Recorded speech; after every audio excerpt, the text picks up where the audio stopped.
خاوتي خواتاتي اهلا وسهلا مرحبا بكم يا جماعة الخير. مساء الخير عليكم وصحة عيدكم encore une fois. Azul Filaoun salam alaikum. Justement, l'Aïd al-Fitr de cette année 2024 a été caractérisé par un drame qui s'est déroulé en France et qui a causé la mort d'un Algérien et un autre Algérien est grièvement blessé. Deux migrants algériens, voilà, deux sans-papiers algériens, ont été victimes d'un drame inqualifiable qui a ébranlé toute la France et qui n'a pas été médiatisé outre mesure, alors que s'il s'agissait de citoyens français ou de citoyens européens, on aurait certainement qualifié ce drame d'attentat terroriste, on aurait vu des plateaux de télévision partout sur le BFM, CNews, la télévision française, la presse française et européenne se serait emballée, on aurait dénoncé le fanatisme islamiste, on aurait tous les intellectuels européens, français seraient montés au créneau pour dénoncer la montée en puissance du radicalisme islamiste et tout l'idéologie dominante ici en Europe veut que quand il y ait des victimes non européennes de l'idéologie islamiste, ça reste un fait divers.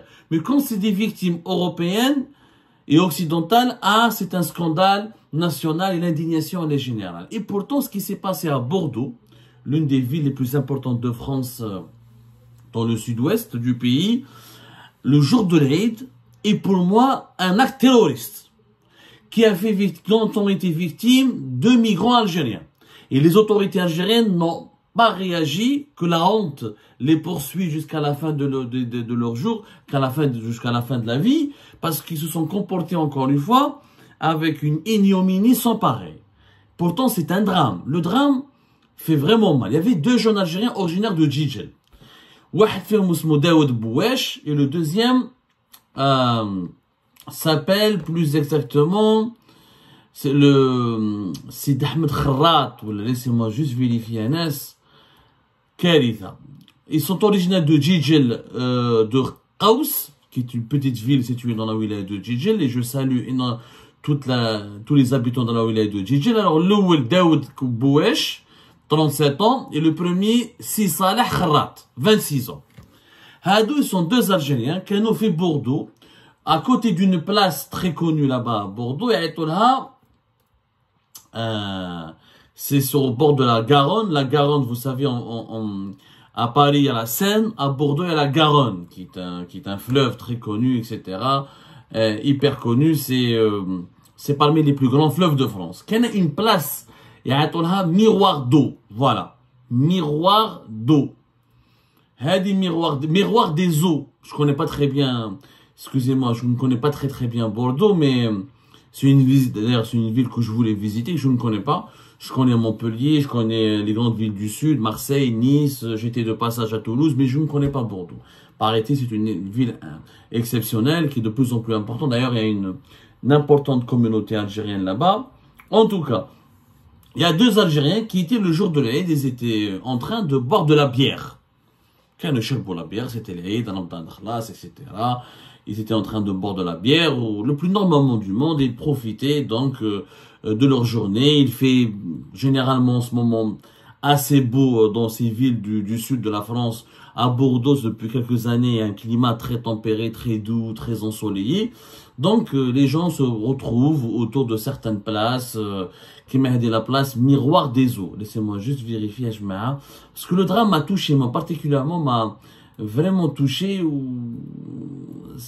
J'ai trouvé que l'indifférence avec laquelle cet événement est traité, l'indifférence médiatique ici en France, et puis l'indifférence des autorités algériennes qui n'ont pas réagi, alors que dans d'autres faits divers ou là, dans d'autres situations face à d'autres événements, ils ont réagi assez rapidement. Là, ils n'ont pas du tout réagi. Donc, miroir des eaux, c'est ça. Laissez-moi vérifier. Téléphone à rayage. Miroir des eaux. C'est une petite place, voilà. C'est une petite place, je crois, avec une fontaine, etc. Voilà, miroir d'eau de Bordeaux. Voilà. les gens de Bordeaux, les citoyens, les Algériens de Bordeaux, que nous saluons, la communauté algérienne de Bordeaux connaît assez bien cette placette où il y a un énorme bassin, pas très loin apparemment, qui surplombe la Garonne. C'est un lieu de villégiature et de rencontre au cœur de la ville de Bordeaux qui permet aux flâneurs ou à celles et ceux qui veulent profiter du beau temps de se retrouver dans cette belle place de Bordeaux. Donc les deux Algériens, Kano et Cherbou fait la bière. Wahed fait 37 ans, c'est monsieur Daoud Bouesh, et le deuxième fait 26 ans, c'est Salah Kharat, tous les deux originaires du même village, le Djidjel, la Khouès. Donc ils se connaissent bien. Khouès plus exactement. J'ai un Afghan, un migrant afghan, qui a obtenu le statut de réfugié politique en France. Il était habillé en camis, il avait un turban. Selon les descriptions, selon les comptes rendus des différents médias français, il portait un fameux turban palestinien. Où il se baladait donc dans la ville, il a croisé les deux Algériens, il les a reconnus comme étant des Algériens, il les a reconnus comme étant des musulmans, il les a apostrophés, il s'est disputé avec eux. Alors, pourquoi vous osez boire de la bière? C'est le jour de l'Aïd, vous n'êtes pas des vrais musulmans, vous n'êtes pas des vrais, des leçons de morale, ou c'est bon. Voilà, il s'est disputé avec eux. Bon, Houma, ils ont réagi, ils nous ont dit, on boit de la bière, ce n'est pas ni Dieu ni le prophète, on fait ce qu'on veut, on est libre, on a envie de boire de la bière, on fait du mal à personne. Il s'est disputé avec eux, il s'est disputé avec eux, il leur a donné des coups de poing, ils ont riposté, ils ont jeté sur lui des canettes de bière. Lui, alors au départ, il leur a donné des coups de poing, il les a agressés. Ensuite, eux, ils se sont défendus en jetant des canettes de bière. Lui, il se retourne vers eux, il revient vers eux encore une fois avec un cran d'arrêt. Et là, il va commencer à les poignarder. La première victime, âgé de 37 ans, de Daoud Bouesh, il va décéder après 9 coups de couteau. Vous imaginez la violence, il a reçu 9 coups de couteau. Donc 4 couteaux ont pénétré le paroi thoracique et une partie du poumon et 4 couteaux ont même atteint le cœur. C'est pas moi qui le dis, c'est un magistrat français qui a animé une conférence de presse. Hier, c'est le procureur de la République de Bordeaux, Frédéric Porteret, qui a animé une conférence de presse hier, où il a expliqué comment ce migrant algérien, ce sans-papier, c'est un SDF en plus, meskin, il est mort avec une violence inouïe. Je répète, 9 coups de couteau.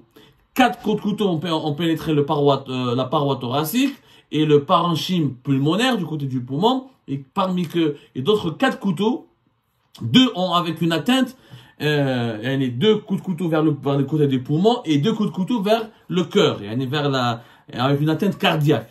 C'est une violence inouïe. Il est mort, il n'a pas pu survivre, meskin.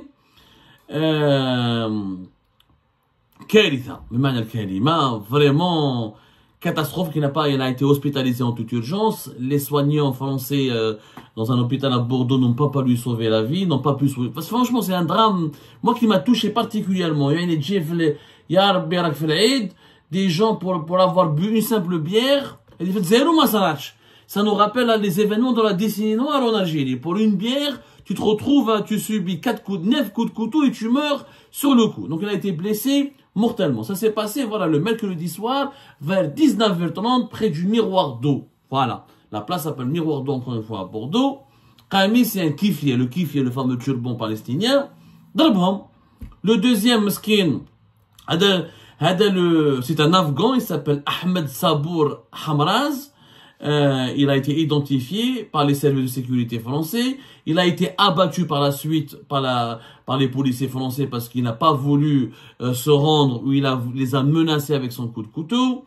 Ils ont retrouvé son logement. Il avait obtenu un titre de séjour le 14 septembre 2021 en tant que réfugié politique parce qu'il avait déposé une demande d'asile en Grèce le 27 février 2019.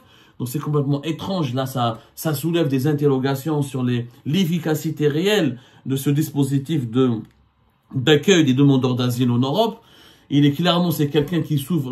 Pour le moment, les autorités françaises n'ont pas voulu parler d'actes terroristes, même si le parquet national antiterroriste a été saisi ici en France, il participe à l'enquête menée en cours par les autorités judiciaires de la ville de Bordeaux. Le deuxième membre, comme l'Algérien, le deuxième qui avait fait 26 ans, il a reçu 3 coups de couteau, mais s'en est sorti. Alhamdoulilah, il n'a pas succombé à ses blessures. Un témoin qui était présent au moment de l'attaque, c'est lui qui a immédiatement contacté les forces de l'ordre, les policiers français, qui ont fait de leur mieux pour arriver le plus rapidement possible sur place. Ils ont pu intercepter l'agresseur à quelques centaines de mètres du lieu de l'agression. Il n'a pas voulu se rendre et l'ont abattu. Auparavant, apparemment, le deuxième, Salah Kharat, a reçu 3 coups de couteau. Il a été opéré en urgence et sa vie n'est plus en danger. Donc, alhamdoulilah, mais le premier, il est mort dans des circonstances tragiques.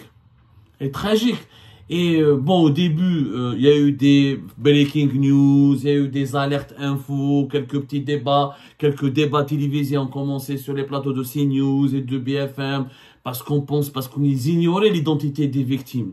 Et au départ, les médias français ont pensé que les victimes étaient des Français, des victimes françaises. Et lorsque les médias ont appris que les victimes sont des Algériens, que ce sont des sans-papiers, que ce ne sont pas des Français, ni des Français d'origine algérienne, ni des Français de souche, en tout cas ce sont des sans-papiers algériens, plus personne ne parle de ce drame. En tout cas, il est abordé avec beaucoup de parcimonie, avec beaucoup de précautions. Il n'y a pas le même niveau d'indignation lorsqu'il s'agissait d'événements ou là de faits divers ou là d'actes de violence qui toucheraient des Européens ou des Occidentaux. Et pourtant, je suis désolé, pour moi, c'est un acte terroriste. Le mec, c'est des motivations religieuses qui ont incité cet Afghan à tuer, à s'en prendre à ces 2 Algériens. Il les a identifiés parce qu'ils sont des musulmans. Il leur a reproché de boire de la bière, donc c'est des motivations religieuses, le jour de l'Aïd. Il leur a dit, normalement, vous ne buvez pas de bière le jour de l'Aïd. Il s'est disputé avec eux. Il leur a sorti un cran d'arrêt. Il les a poignardés, donc, avec la volonté de les tuer. 9 coups de couteau, c'est que t'as envie, c'est que il y a le mobile de tuer, c'est un meurtre volontaire. C'est un homicide volontaire. Il s'agit pas c'est un forcené qui a voulu mettre en danger la vie de sa victime. Et là, pour moi, c'est une attaque terroriste. Il n'y a rien à dire. Donc, 2 Algériens ont été victimes à Bordeaux qui sont totalement innocents et qui font, en fait, ils sont morts parce qu'ils ont défendu leur liberté de boire de la bière le jour de l'Aïd face à un Afghan totalement fanatique, forcené, et certainement pas normal, mais maintenant il est mort, on peut pas se baser sur on peut pas demander une expertise psychiatrique, il est mort, il a été abattu. Mais même s'il a des antécédents, même s'il avait des antécédents psychiatriques, même s'il avait un dossier médical, etc., on ne peut pas, encore une fois, mettre de côté les motivations religieuses de cette agression. Il les a pas agressés parce qu'il s'est disputé, parce qu'il a voulu leur voler un téléphone, un smartphone, ou là il leur a volé, subtilisé de l'argent. Il les a agressés, poignardés sauvagement et violemment parce qu'ils étaient des musulmans qui buvaient de la bière le jour de l'Aïd. Donc c'est un meurtre qui a des motivations religieuses et idéologiques. S'il s'appelait François ou Françoise, je suis sûr que les médias français et que les autorités françaises aurait gardé le cachet ou aurait maintenu la dimension terroriste de cet acte. On aurait qualifié cet acte de terroriste et on aurait mobilisé les services de l'antiterrorisme pour enquêter sur cette affaire. Je trouve, attention, je ne fais pas le procès des médias français, je ne fais pas le procès des autorités françaises, je fais davantage le procès des autorités algériennes qui n'ont pas réagi jusqu'à maintenant.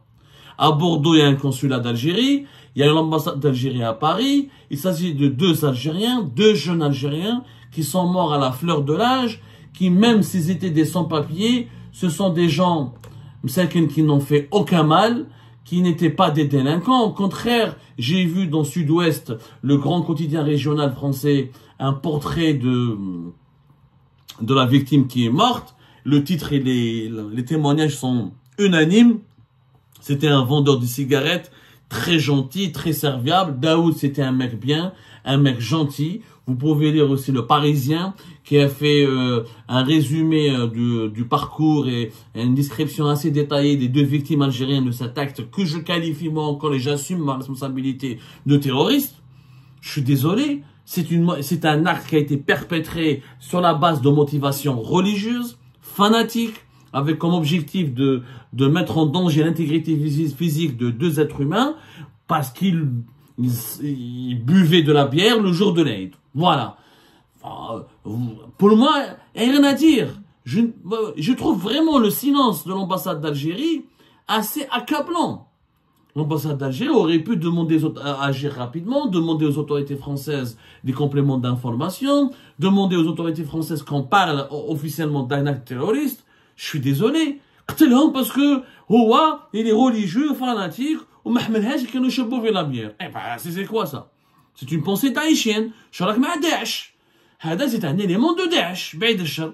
Le monde est devenu complètement fou. Bien sûr, en France, les débats et les polémiques sont interminables sur le droit d'asile, sur comment est octroyé ce droit d'asile. Moi, je suis un réfugié politique en France. C'est vrai que j'ai assisté à tout le processus de la demande d'asile. Effectivement, des pays comme la France ou l'Allemagne sont hyper débordés. Vous avez des Syriens, des Afghans, des Irakiens, le monde entier, des centaines de milliers de demandes par an dans ces pays-là. Et souvent, les enquêteurs des offices et des organismes en charge de l'étude de ces dossiers de demande de refuge politique, de ces demandeurs d'asile, n'ont pas suffisamment le temps ni les outils nécessaires pour évaluer le profil psychologique et idéologique et le parcours personnel de ces demandeurs d'asile. Et souvent, on peut avoir malheureusement des terroristes, des forcenés, des personnes atteintes de maladies psychiques, mais aussi des fanatiques religieux qui peuvent glisser ou profiter des failles de ce dispositif de ce dispositif du droit d'asile en Europe, en France ou dans les autres pays européens.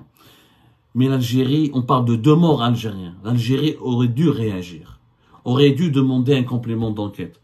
La justice algérienne aurait pu aussi collaborer avec les autorités françaises et dans les familles, moi j'appelle les familles des 2 victimes à déposer plainte en Algérie et à faire pression sur les autorités judiciaires françaises pour qu'on reconnaisse à ces 2 victimes, à ces 2 Algériens, le statut de victime d'attentat terroriste. C'est un attentat terroriste, quand on tue quelqu'un pour des motivations religieuses, pour moi, c'est un attentat terroriste parce qu'il y a la considération idéologique, il y a le mobile idéologique qu'on peut assimiler à un mobile terroriste. Voilà. Donc l'un était SDF parmi les 2 victimes, l'autre était hébergé par une association qui s'appelle France Terre d'Asile, que je connais très bien. C'est une association qui prend en charge les demandeurs d'asile ou qui essaie de les aider, de leur offrir des hébergements provisoires, etc. Le temps qu'ils régularisent leur situation. La victime, Allah yarhamou, Daoud Bouwesh, était connu, il travaillait essentiellement dans le quartier de Saint-Michel à Bordeaux. Tout le monde dit qu'il était gentil, qu'il était très sympa, qu'il n'avait jamais commis le moindre dérive, le moindre dérapage. Il vendait des cigarettes, il était haraga, il était à Bordeaux depuis 3-4 ans, c'est un sans-papier, il a travaillé dans le bâtiment, dans le BTP auparavant, ensuite il a vendu aussi des cigarettes à la sauvette pour envoyer un peu d'argent à sa famille en Algérie, il a été même vendeur de fruits et des légumes. Voilà les témoins plusieurs témoins qui ont parlé, qui ont évoqué donc le parcours de Daoud Bouwesh dans les colons de Sud-Ouest, le grand quotidien régional. La deuxième victime, je rappelle, Sissal Kharrat.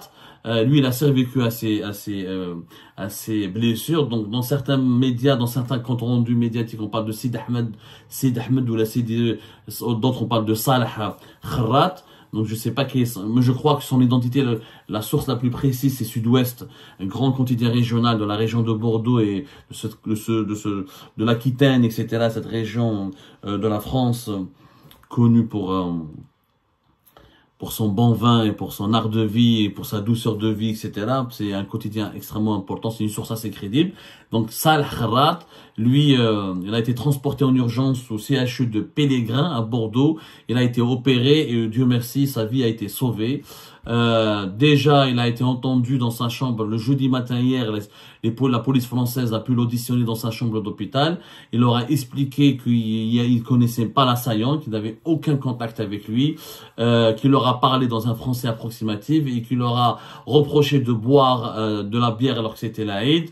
Ils lui ont répondu juste, ça ne te regarde pas. Et l'assaillant leur a donné donc des coups de poing avant de s'éloigner. Les deux hommes donc ont réagi, les deux Algériens ont réagi, se sont défendus en jetant sur lui des canettes de bière. L'agresseur a fait demi-tour pour revenir vers eux. Il a sorti un couteau à cran d'arrêt et les a poignardés avec une sauvagerie inédite. Il a été ensuite neutralisé par les policiers français qui ont été obligés de le neutraliser parce qu'il avait refusé d'obtempérer et de laisser et de jeter son couteau et de se rendre pacifique, de se rendre sans agressivité au service de la police. Voilà ce qu'on sait de ce drame qui malheureusement, donc on n'en parle pas en Algérie. Bien sûr, l'ambassade d'Algérie, je vous rappelle que la diplomatie algérienne, pas l'ambassade d'Algérie à Paris, mais le ministère algérien des Affaires étrangères, lorsqu'il y a eu l'affaire, le drame, la terrible tragédie de Naël à Nanterre le 27 juin 2023, elle a fait un communiqué, elle a demandé aux autorités françaises de veiller sur l'intégrité, la dignité et les droits de la communauté algérienne en France. Là, il s'agit d'un sans-papier, personne n'en parle dans les médias français, à l'exception de quelques coupures de presse. Et il y a eu quelques passages, quelques émissions de télévision, mais vraiment la médiatisation n'est pas du tout à la hauteur de l'événement. C'est quand même grave qu'en France, qu'on est en 2024 et qu'on puisse mourir aussi bêtement et aussi méchamment juste pour avoir bu de la bière un jour de l'Aïd.